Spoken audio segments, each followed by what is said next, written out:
Шымкент қаласы республикалық маңызы бар қалалардың атына енгеніне небәрі 3 жылдың көлемінен енді асып отыр. Жалпы Шымкент қаласы мегаполисі таңғалы бері осы бағыттағы жұмыстарда үлкен ауқымды іс-шаралар ұйымдастырды деп айтуға болады.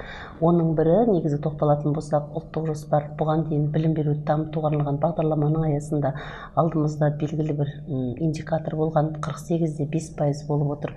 Ол индикатордың өзіне де қол жеткізудің мақсатында 2021 жылы 4 БМПК 2 түзету орталығы ашылды.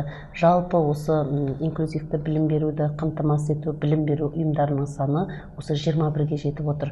Одан бөлек балаларды оқулықпен қамтамасыз ету, арнайы оқушылар үшін жаңағы арнайы пандустарды орнату, сонымен қатар осы балалар үшін арнайы мынау әжетханаларға дейін ретке келтіру жұмыстары, сонымен қатар мынау көзі нашар көретін азаматтар үшін мүмкіндіктер жасау, арнайы жолдар дайындау, мектептердің ішінде бағытында осы Шымкент қаласында жергілікті бюджеттің өзінен 500 миллионға дейінгі қаржылар бөлініп, бұл бағыттағы жұмыстар өз деңгейінде жоспарланды.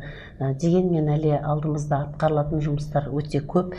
Әрбір жұмыстың өзінің негізгі бір бағыты, мынау инклюзивті білім беруге жыл санап бізде көңіл бөлініп жатқаны, ол бойынша жауапкершілік тартып жатқаны, әсіресе осы бағыттағы балаларға арнайы педагогтардың курстарынан өтіп, және сонымен қатар оларға әр білім беру ұйымдарынан логопед пункттарын, дефектологтарды қажеттілігіне қарай оларды арнайы жолдамасы бар балалар үшін ассистент педагогтар бөлу жұмысы да осы Шымкент қаласында жақсы қолға алынды деп айтуға болады. Жалпы сөзімді қорытындылай келе, Әйгерім Мерекеқызы бастап отырған орталықтың жұмысына үлкен сәттілік тілеймін. Бұл орталықта да әрбір осы білім ұйымдарында да осы мүмкіндігі шектеулі балалармен жұмыс атқарып отырған қызметкерлердің жұмысы басқаларға қарағанда ерекше деп айта аламын. Осы әріптесіңіз ретінде осы Шымкент қаласының ұстаздарының атынан бірінші кезекте зор денсаулық тілеймін.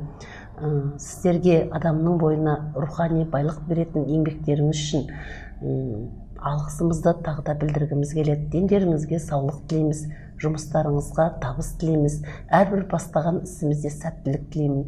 Сонымен қатар осы қиын да қызықты жұмыстарыңыздың әрбіріңіз ертеңгі күні керемет халық үлгі тұтатын ардагерлеріне айнала беріңіздер деп тілек білдіргім келеді. Ең бастысы балаларымыз бақытты болсын, аспанымыз ашық болсын.